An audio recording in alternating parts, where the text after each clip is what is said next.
The August 2nd trade deadline is exactly 24 hours away. Ross Atkins has the yips.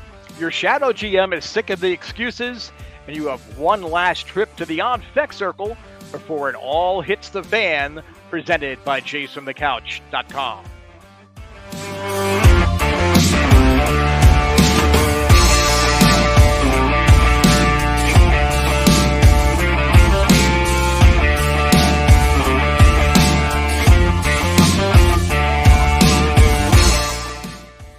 The On Fek Circle streams to Blue Jay fans everywhere on the Jays from the Couch YouTube channel and Facebook page, and you can join the conversations by commenting in the live chat areas.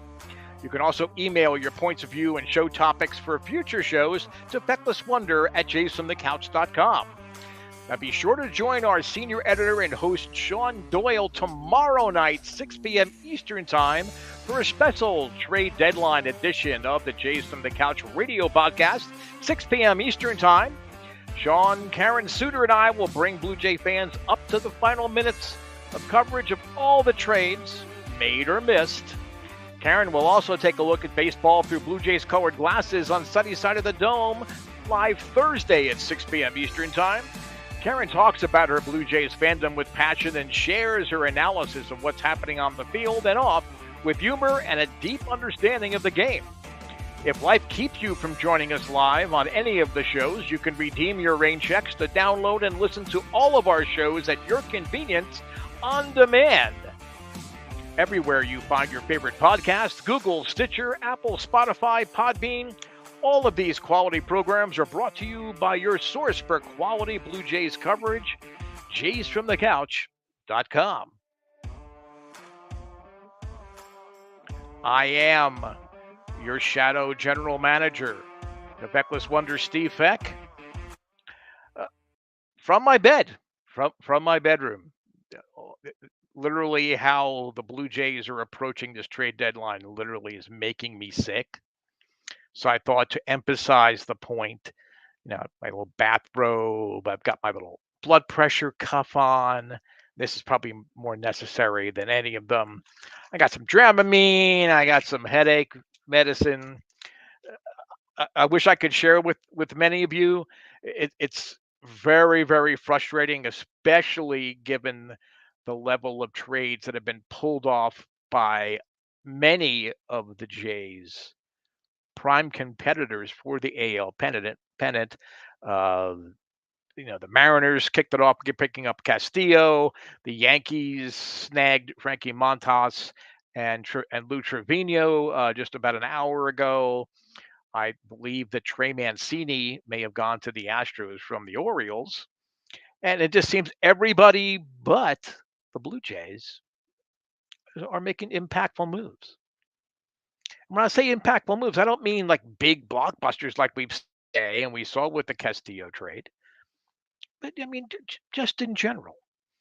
Now, before I get to the to the heart of the show, I want to take a moment to share a private message with Ross Atkins.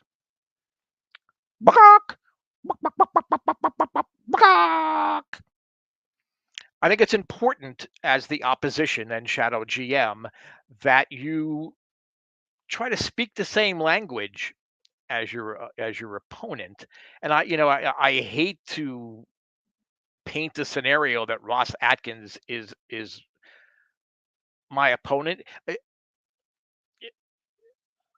In times of crisis and natural disaster and emergencies, it's important for the opposition to try to be as supportive of the people in charge, the people in power, as possible.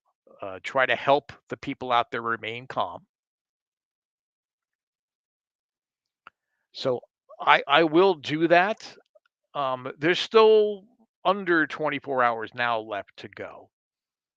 The Blue Jays still have a chance to make additions that are going to make a difference. I think the sense of urgency and the level of talent that now needs to be obtained needs to be stepped up. And if you think I'm being melodramatic with the whole "I'm so sick I'm in bed" and the bathrobe and the blood pressure cuff and the natural disaster, I really am not within the context of the 2022 playoffs. We are at a crisis. We're in a crisis point, Blue Jay fans. Whether you want to believe it or not, whether you want to let it affect you and taint the way that you're going to view this season, the rest of this season. I mean, that's an individual choice. But this is a crisis. Is it an emergency? I would say that once Josh Hader went to the Padres for a bunch of prospects, and the Brewers, that's only going to allow the Brewers to now go out and get a bat. Now that's in the National League, so you can say, well, it doesn't really matter too much. And the Braves made another deal to add to their bench and add to their depth. That's the National League. In fact, you don't need to worry about it. Okay. What about the Astros? You don't think Trey Mancini isn't a huge a difference maker? I mean, they even more than the Yankees are becoming unbeatable. Especially again, they're going to be able to deal a frontline starting pitcher for maybe help in center field. They've already got Mancini now. The Yankees in one package, and quite honestly, the four prospects that went in the deal to Oakland, if you look at the slots, the rankings, the 1 through 30, where those players are, the Blue Jays could even go if they offered a number 4 prospect, the Blue Jays can go to the number 6 prospect, and that number 6 prospect is better than the Yankees number 4, and so on and so forth down the line. They could have made this deal. The one that really made me angry is that the Tampa Bay Rays today, in typical Eric Neander Tampa Bay Rays fashion, stole a left-handed reliever on the Dodgers 40-man roster. The 40-man roster of a team that's not too far removed from a World Series championship, a 40-man roster of a perennial playoff contender. They stole this left-handed reliever Clevenger from the Dodgers for a rookie ball outfielder named Herman Tapia, who I've never heard of. But I mean, the Rays could have guys at rookie ball. They could have kids. They might have a nursery or school academy somewhere knowing the Rays, and they're going to come up, and eventually, within 20 years, these guys are going to be, all stars. But still, that's a rookie ball outfielder for a pitcher that has major league experience, high strikeout rates, and yeah, I mean, like the Rays needed another power arm in the bullpen, especially a left-handed reliever. All of these opportunities were there, and I'm telling you right now, I don't think that Ross Atkins even thought about flushing out players like that from the Dodgers. So yes, it's an emergency. I tweeted something out yesterday that people jumped all over me about, but I talked about how people complain about the National Weather Services sending out hurricane warnings or severe thunderstorm warnings or tornado warnings, and then nothing ever happens. And they complain saying, "Oh, you got us all worked up. You got us all scared. Oh, I can't believe it. You inconvenienced me. I couldn't stream, Real Housewives of Abu Dhabi because I had to turn off my power and go to my basement because you scared me." Well, you know what? If you're looking at the radar and you see a menacing storm out there, and you see rotation in case of tornadoes or in the case of hurricanes. Okay, Hurricane Katrina blew up in the Gulf of Mexico, in the shallow warm waters of the Gulf of Mexico. But everybody's like, "Oh no, yeah, we've been through this before. We know, yeah, blah blah blah." And we all know what happened with Katrina. Not everybody suffered the same kind of heartache and damage at Katrina or in a tornado. Not every community in an area gets that, but you need to be made aware that there's a dangerous situation and you need to figure out a way to survive. You, as Blue Jay fans, right now should be watching the Major League Baseball radar because okay, the Blue Jays are going to make the playoffs. Let's be honest. Let's be a little positive here. The Blue Jays are going to make the playoffs. Just no, there would have to be some really just horrible, unforeseeable, unplannable things to happen for the Blue Jays not to make the playoffs. But that's not good enough anymore. Not with this kind of roster. Just a couple of weeks ago, I was sitting here saying to Blue Jay fans, hey, you need to celebrate this moment in time. This is a special roster. This is a once in a generation kind of roster.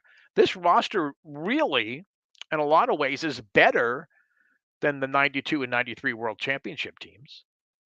It may be not as deep, but as far as just pure talent and excitement, this is better than those championship teams.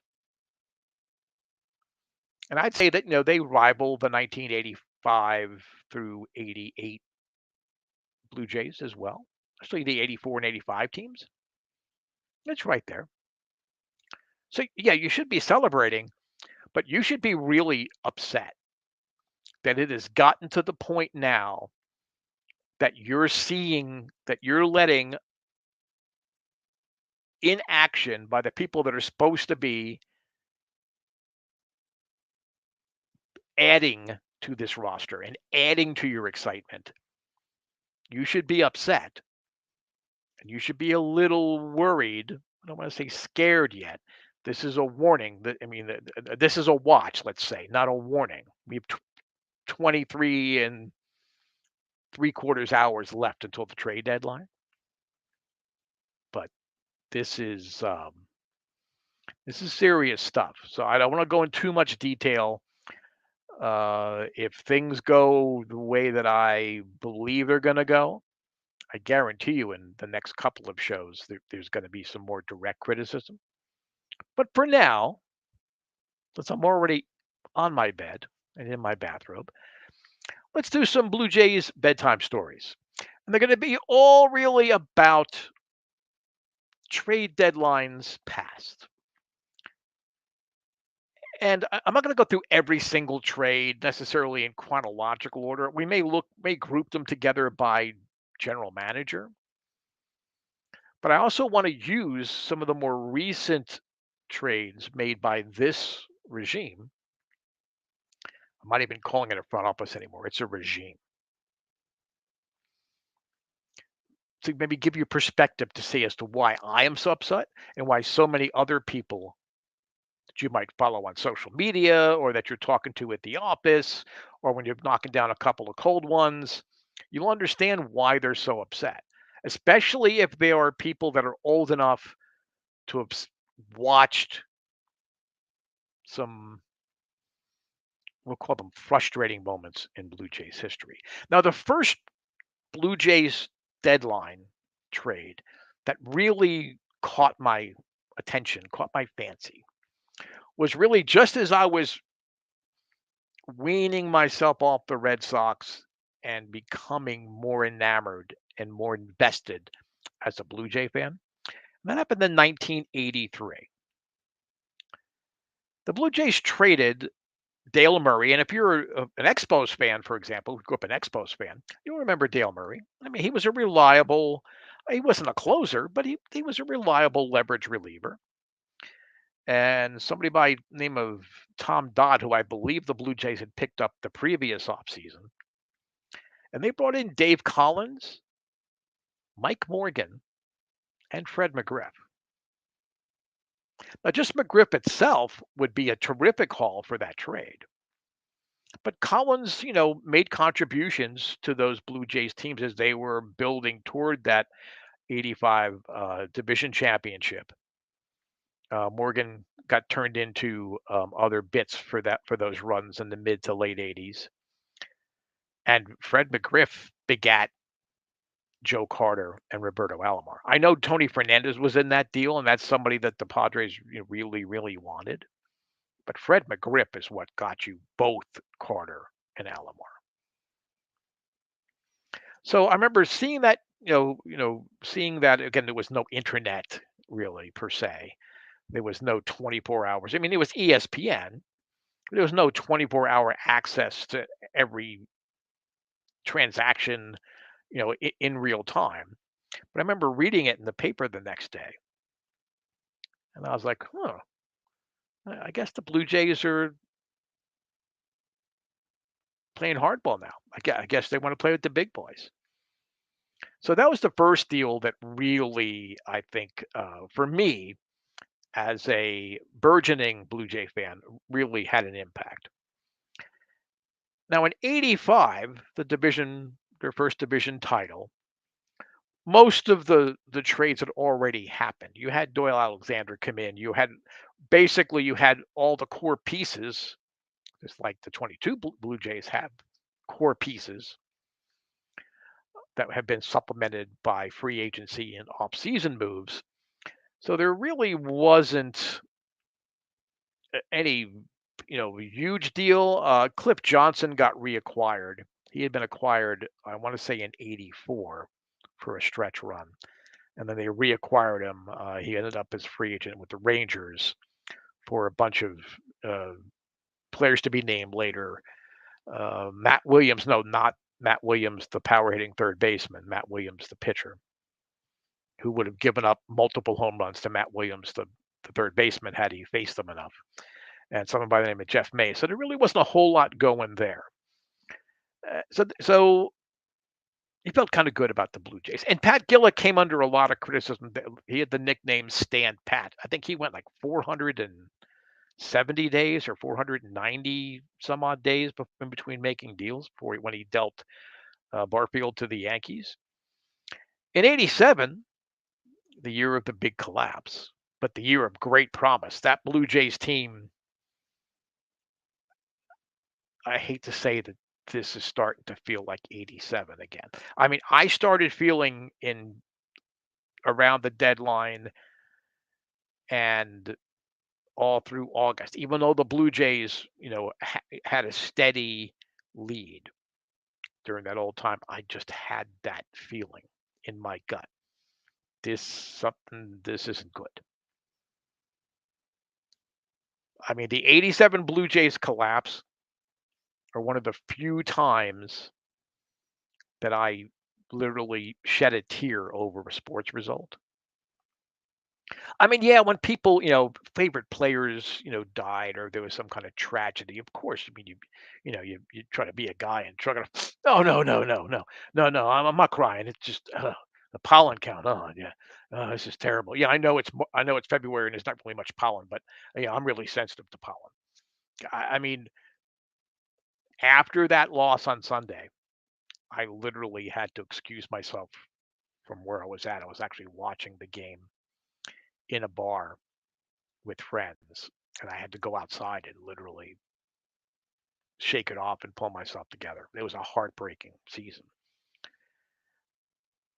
After the deadline, they picked up Mike Flanagan from the Orioles because back then there was the deadline, and then if you could get a player through waivers and nobody claimed him, there was always kind of side deals involved with that. You could make a deal, and they had to be on the major league roster by the 31st so that you could put him on a postseason roster. So Flanagan was the big guy. They picked up Juan Beniquez, who was sort of like toward the end of his career, but yeah, he was a good bat. He was a good bat, a little bit of speed. He could play the outfield. He came up as an infielder. So interesting kind of deals.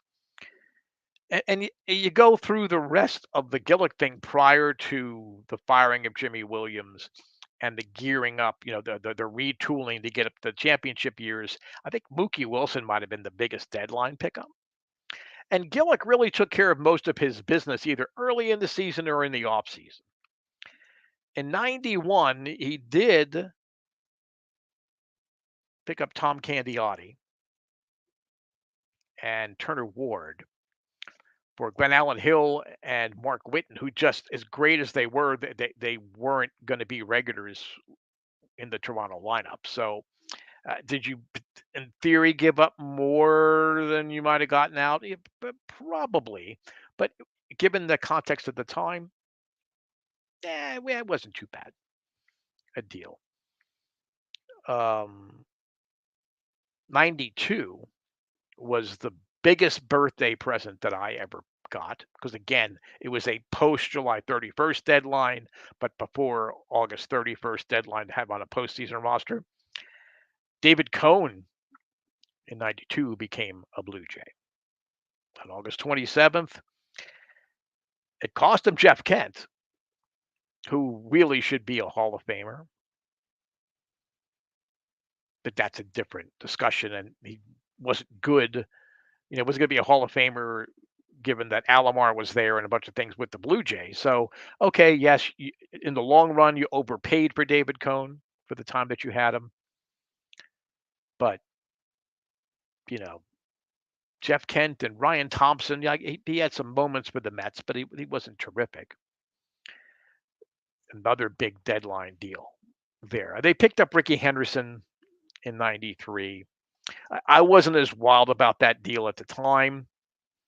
It proved very advantageous. It proved that's why Pat Gillick's a Hall of Famer, and I'm sitting in my bathrobe in 90-degree heat, talking to you here on YouTube, and having people download this on Apple, Spotify, Google, Stitcher, Podbean, anywhere you find your podcasts, at other times. But Gillick retired. After the championships, gave way to Gord Ash, longtime employee. He should have stayed in the ticket office. He shouldn't have been made the GM. And Ash had his moments. I mean, I think Jose Cruz in 97, that was a good deal at the deadline. They gave up two good relievers, in Timlin and Spoljarek. But, I mean, Jose Cruz Jr., good young player. He had his moments for the Jays. But really, Ash's time there seemed to be we need to move on from the guys. There was a little bit of pressure from ownership. We need to kind of get away from our aging roster with the team that won championships, and we needed to go forward from there. I mean, Juan Guzman got traded in 98. Not that Mike Stanley was a big deal, but he was a veteran, catcher. He went. Ash had built up the claiming of Tony Phillips earlier in the season. He ended up dealing with the deadline because Phillips did nothing for the Jays for, I think, Leo Estrella, was Leo Estrella? Yeah, Leo Estrella was there. And then 99, he gave away Tony Batista and a decent swingman, like stripling kind of pitcher like Frascatori, and basically got nothing back for him. Dan Plesac, in essence. So Ash, in his true ashiness, eventually gave way to J.P. Ricciardi. And J.P. Ricciardi is a dark moment in Blue Jays history. Don't get me wrong. It was a dark, dark, dark moment in Blue Jays history. But he had some pretty decent drafts. And he made some interesting trades over time.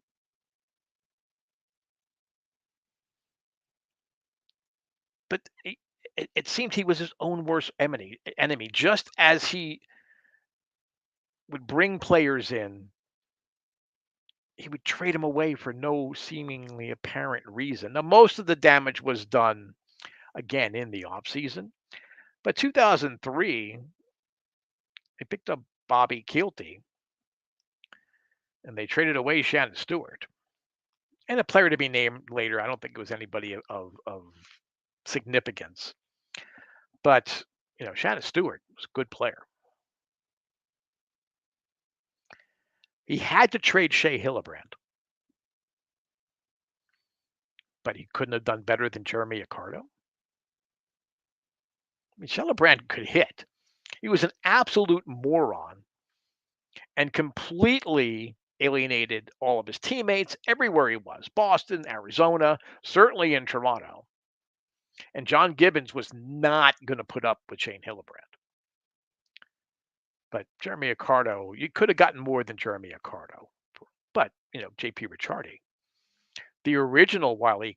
Coyote super genius, with all these great master plans that always ended up having him fall off cliffs. It was pretty tough. It was pretty tough. There were other deals. The one thing that you have to credit Ricciardi for is Jose Bautista. He got him for Edwin Diaz? Oh, Robinson Diaz. Got him from the Pirates for basically nothing. And he didn't really blossom under Ricciardi, but Ricciardi saw what Batista had. And he was always, a double-digit homer guy. But Batista ended up with 5 teams in the same year. He would be DFA'd, he'd be traded. He just never really put it all together until 2010. But that, you can thank JP Ricciardi for that. There's not much else you can thank him for, but you can thank him for that.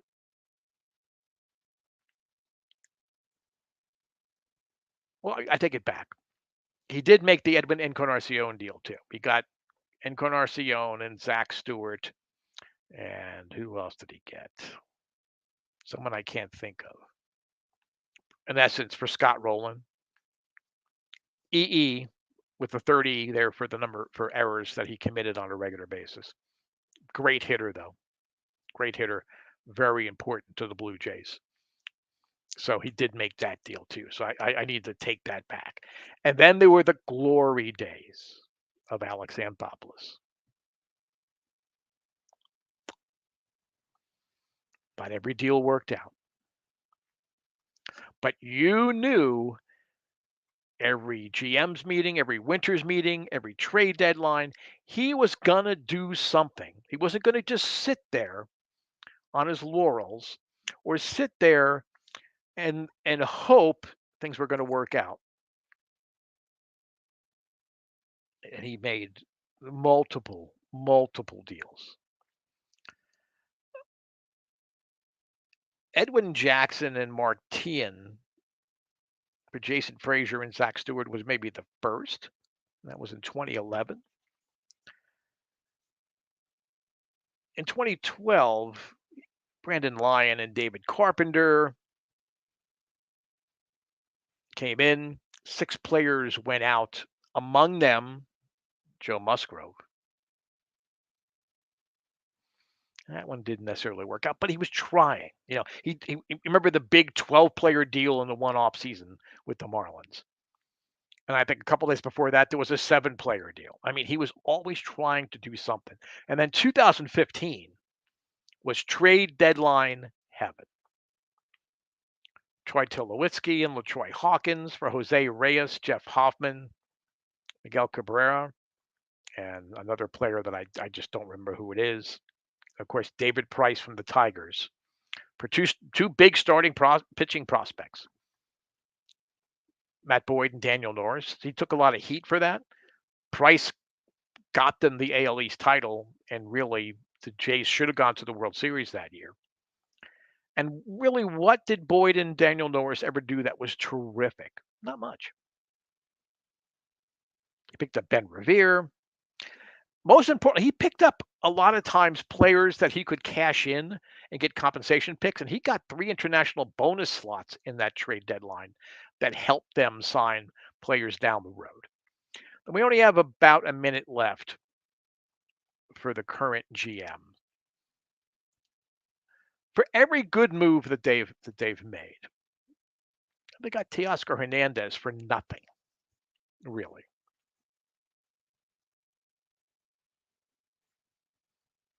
Thomas Pannone and Samad Taylor, who are still in the, Samad Taylor's still in the system.